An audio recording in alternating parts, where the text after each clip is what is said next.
โอ้ทีมงานนึงอยู่นี่จ้าบัลเอาทักทายสบายดีเลยกันสวัสดีพ่อแม่พี่น้อง FC เบิร์ดสุคนสำหรับวันนี้ก็เข้ากับสีลงห่วยเนาะเพราะว่าคุณครูกับห้อนไปส่งเขาแล้วกันจะไปนอนห่วยกับว่านอนป่านี่งานบาดเฮาไปนอนแล้วมีเขากิน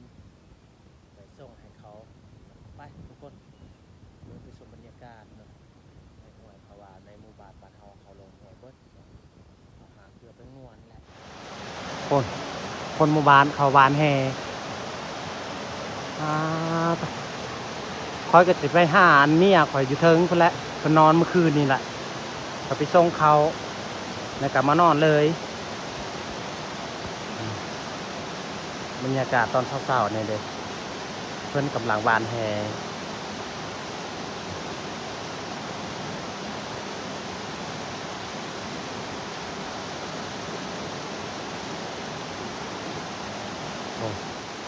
กำลังขามน้ำคนเลยเขาขามไปพักคุณเพราะว่าเขาไปพักนี่มันเฮว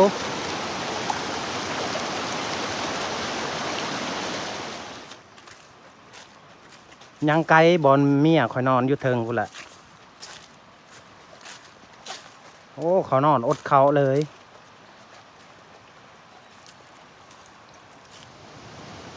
คนอยู่เทิงกูแหละมองเขานอนไปส่งเขานี่มันบอกสิดึงหายพี่น้องเบิงนี่คนหยาบอยู่หลายคน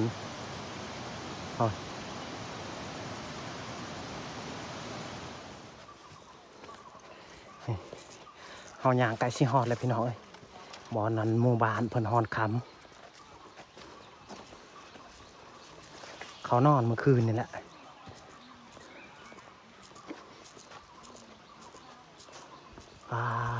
ต่อพ่นกำลังเขากินเขานี่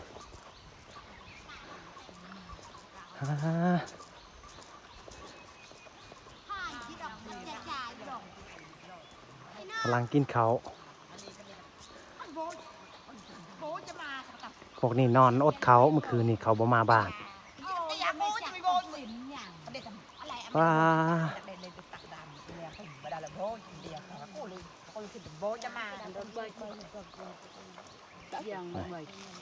ภรรยาเจ้าของนี่แหละจีนปลานี่เมียพบ้านเราได้เมียพบ้านฮะนอนอดเขาบ่หิวบ่หิวแห้งบ่หิวแห้งจนนอนบ่หลับคือบ่เอากินอันนั้นผักหุ้มนี่แหละกิน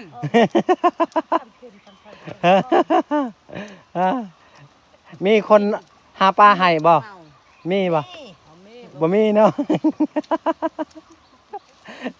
บ่มีนอนตายละนอนตายเลยเป็นตาหัวก็อดเขามืดคืนเลยอยากได้คำเนาะได้บ่ซัมโปรตีนได้ทำแค่นี้โอ้ยนี่จะแม่นยอดคุ้มอยู่นี่มีห้วยเนาะวันนี้แหละสินอนกลางคืนจักหน่อยเนาะหลังจากไปฮอนคำเนี่ยเพราะว่าสบายมีน้ำกินมีน้ำสะอาดทางนั้นก็มีน้ำแต่ว่าน้ำตัวนี้มันบ่สะอาดปานใดพูดคนหาคำฮอนคำอยู่เทิงพุ่นแหละเต้านี่หัวหน้าเพิ่นเอ้ยได้บ่ฮะได้บ่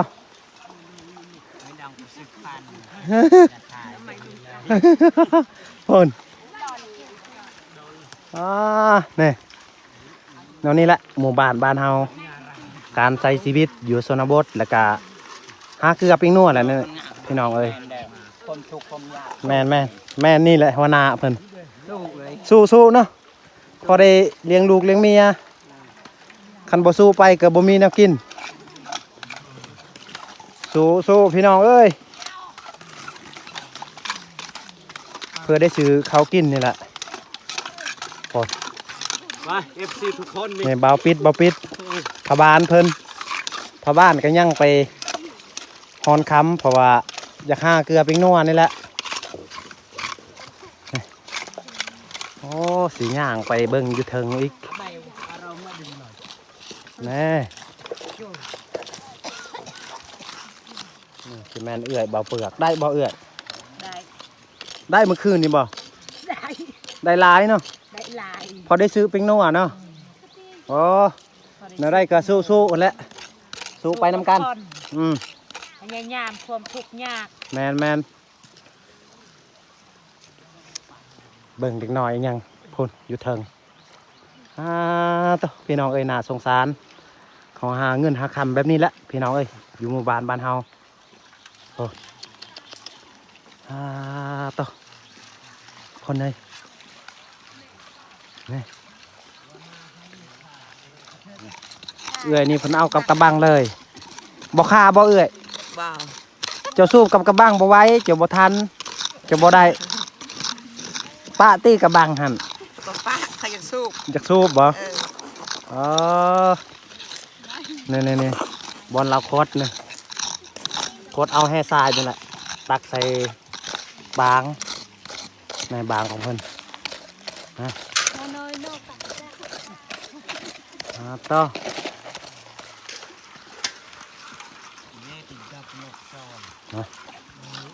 โอ้บอลนี่นี่ญาติกันเลยสงสัยว่ามีเม็ดเล็กน้อยนี่แหละ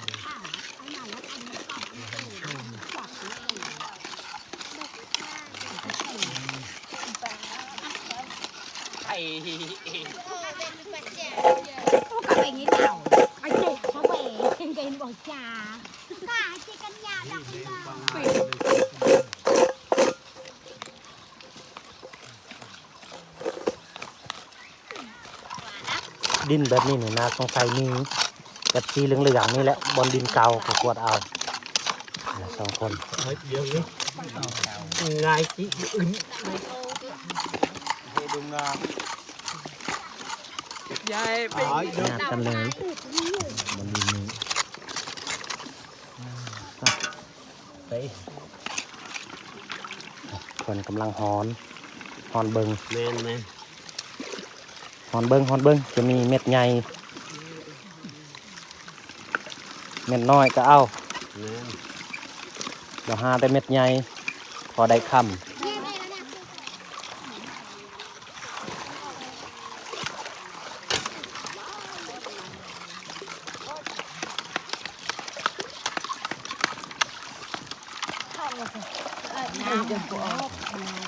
โลกก็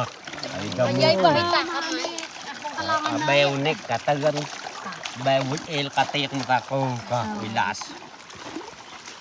เบิ้งรุ่นเบิ้งทุกคนสิมีเม็ดน้อยบ่ แม่น ยานแต่บ่มี บ่มีนะบ่มีชอกอะลองนี่มีพ พอแล้วคันมีเห็นแล้ว บ่มี เบิ้ง แย่ไหน มี เอาไปดึงเลย ดอยที่เวงอัด ดินมันขับโค่นเห็นแล้วทุกคนนี่โอ้นี่พี่น้องเบิ้งนี่ เตะบังกะเตะโกรา 4-5 เม็ดเม็ดน้อยอยู่นี่กระแมนนี่เคลียร์ขึ้นนี่โอ้อยู่นี่ต้นไม้ทุกคนโอ้เมื่อไรสิไปพกยิงกระหอก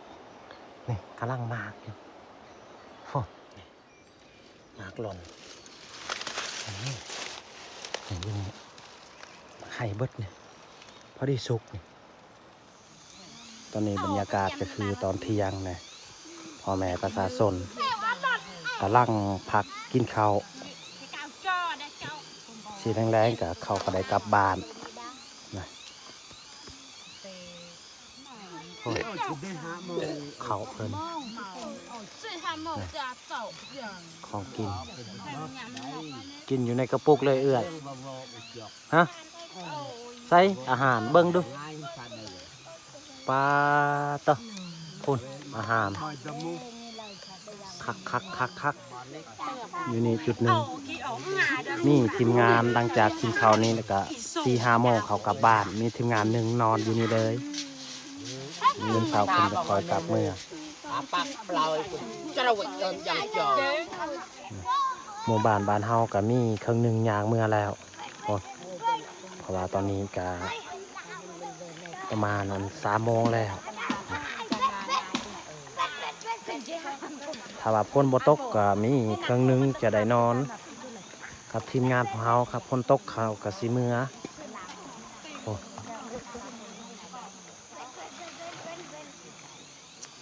โอ้บรรยากาศใกล้พ้นตกเห็นบอกทุกคนสิเฮ็ดที่พักนี่แหละโอ้ตกแล้วพี่น้องเอ้ยอ๋อ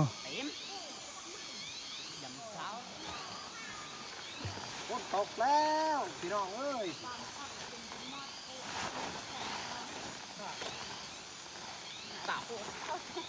มาตาเจ้าอีดุดเข้ามา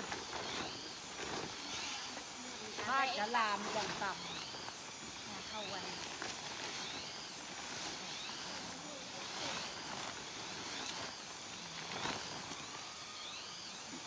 ของกันพลมาพาใบนี่พื้นเดียวนี่หัวแน่นอนนี่ นี่หมู่บ้านกำลังกลับเมือฝนตกใกล้จะตกแห้งแล้วนี่ป้าพี่น้อยนี่ทีมงานพวกเขานอนคืนนี้เลยฝ่ามืดครึมเลยนี่พี่น้อยฝนตกนะเขายังแข่งฝนอยู่ฝนอยู่ลมไปแล้ว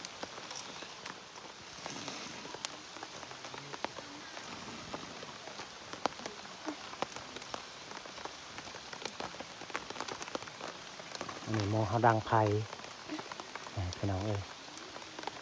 สบายกลางคืนนี่แหละคำเขาได้มือละ40-50 พันนี่แหละ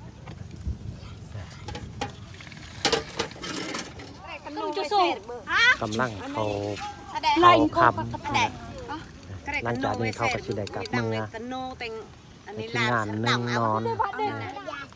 อันใดอันนี้2 มือแล้วฝนตกแล้วพี่น้องเอ้ย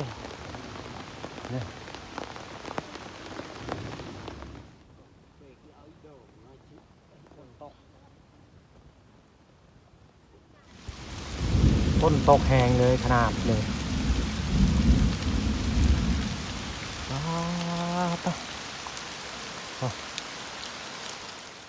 มั่งรีอยู่บนทำลืมชื่อพย่างคนคิดว่าฝนบ่ตก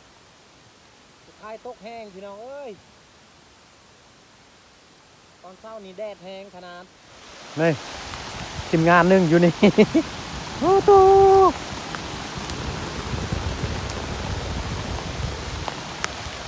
โอ้ ฝนตกเมื่อกี้อยู่นี่แหละเอานั่งรีฝน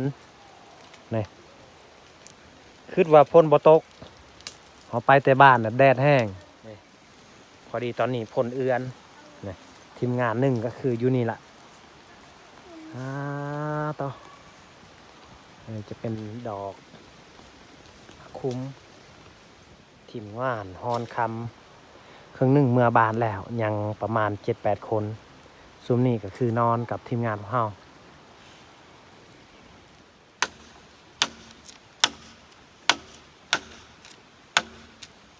ตัดกระบังสีล่ามเขากินตอนแรกทุกคน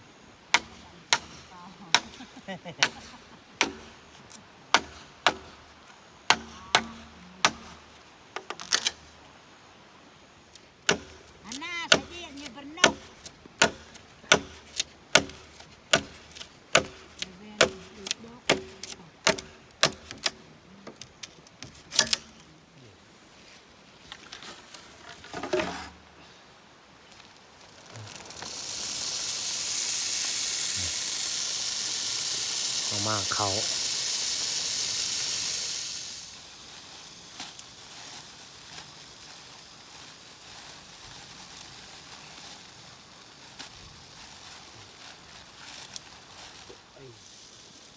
าเข้าพี่น้องเอ้ยคืนนี้นี่น่าจีบ่ได้หากินเพราะว่าน้ำมันขุ่น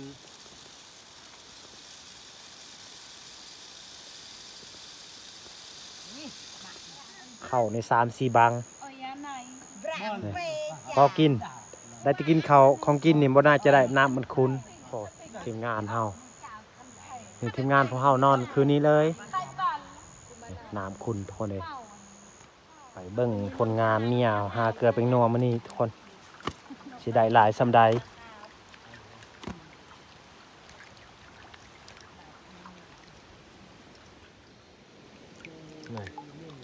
หลายหรือน้อยทุกคนเบิ่งสิได้กินข้าวอยู่บ่เนี่ย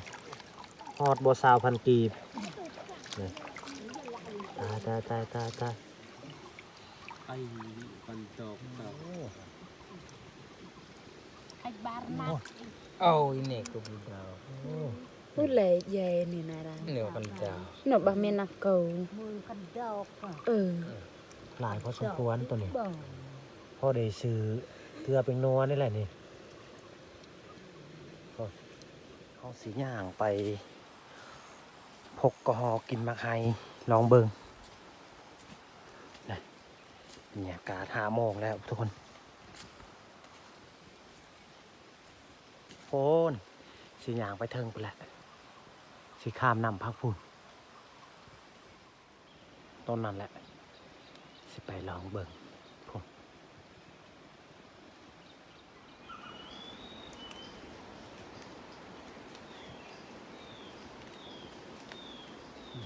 ต้นของมัน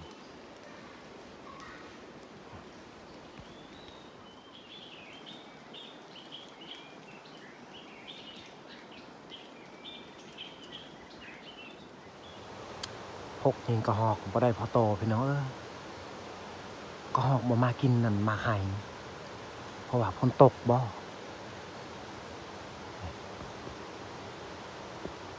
โอ้ทีมงานเฮาเตรียมบ่อนอนแล้วบ่ได้กินของกิน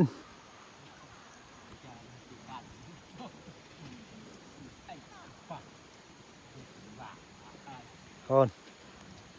ลามเขาลามน้ำแล้วจะได้ในผ่านได้ของกินบ่บ่ได้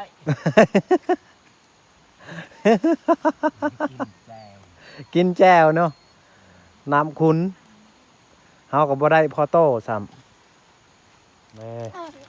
อาหารแรงมื้อนี้สาวกำลังพักกันอาหารนี่แหละนี่กระหอกตัวหนึ่งนี่ปลา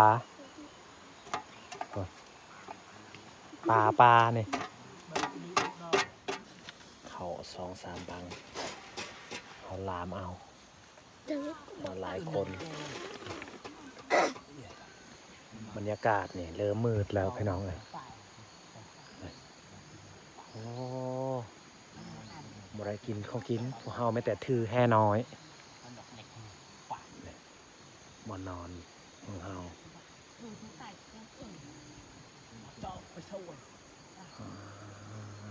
ตัว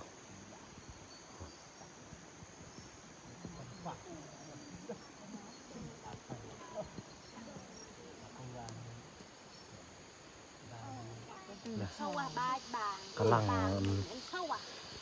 ลามกองกินแล้วก็ข้าวเขียมพาข้าวนี่แหละพอดีมืดเลยพี่น้องเอ้ย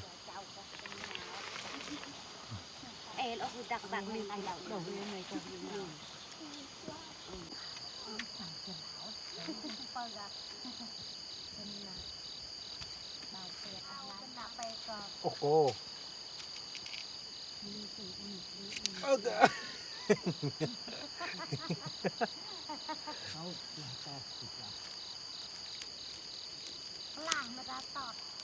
โอ้ยังไงวะพอดีสุกพอดีแซ่บ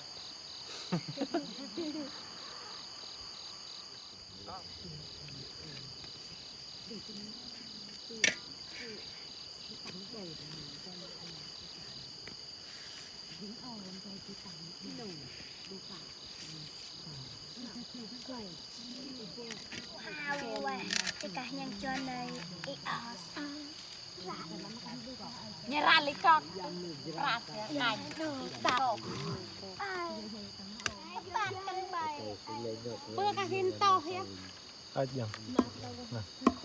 เขา Ai cả. แม่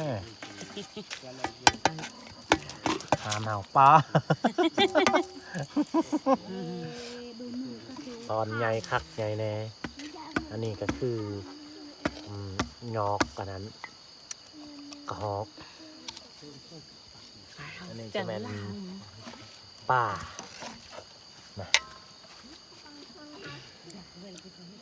นี่จัดผ้าขาวผ้าน้ำเรียบร้อย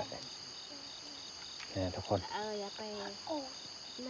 Đồn qua hơn กิ mà น để. ข้าวฟ้าสามัคคีมีปลาอยู่ดงนั่นนี่แหละใช้ชีวิตหาอยู่หากินพี่น้องเอ้ย Cái ồm ầu. เอา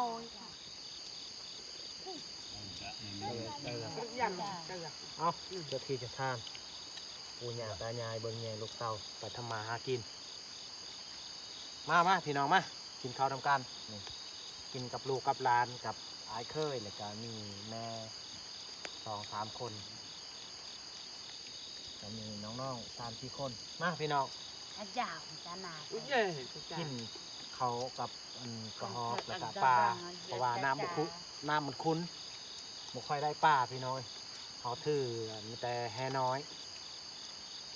ถือว่าน้ำบ่คุ้น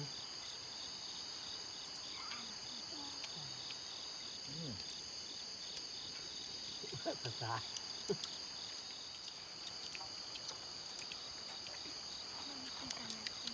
นี่แม่ของเขานี่แม่กับเท่าแล้ว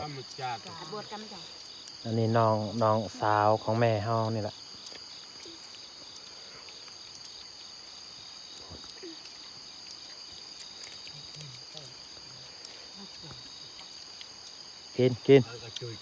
กินให้อิ่มเต็มที่พอได้นอนหลับบ่ได้ป่าน้ำคุณ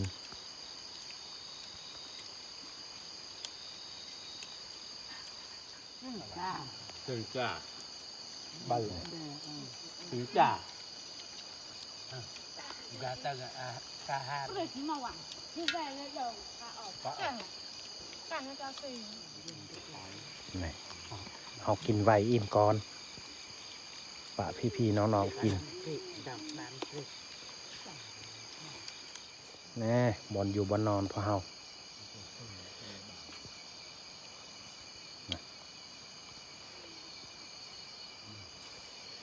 ปลาต่อเมื่อกี้ฝนตกนี่เปียกเบิดทรงเสื้อนี่เฮาสิได้นอนพุ่นแหละโอ้โหพี่น้องเอ้ยกระถาง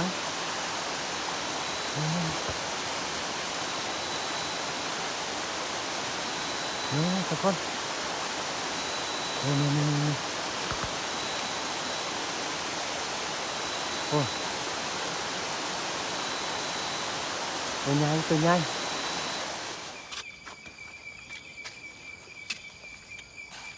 บ่ได้ยังเมื่อนอนแล้วพี่น้องเอ้ยจับกระถางตัวหนึ่ง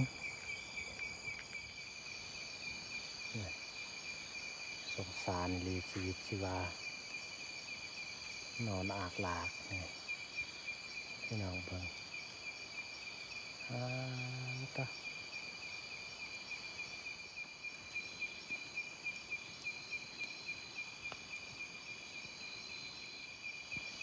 ขอนอนแล้วเด้อ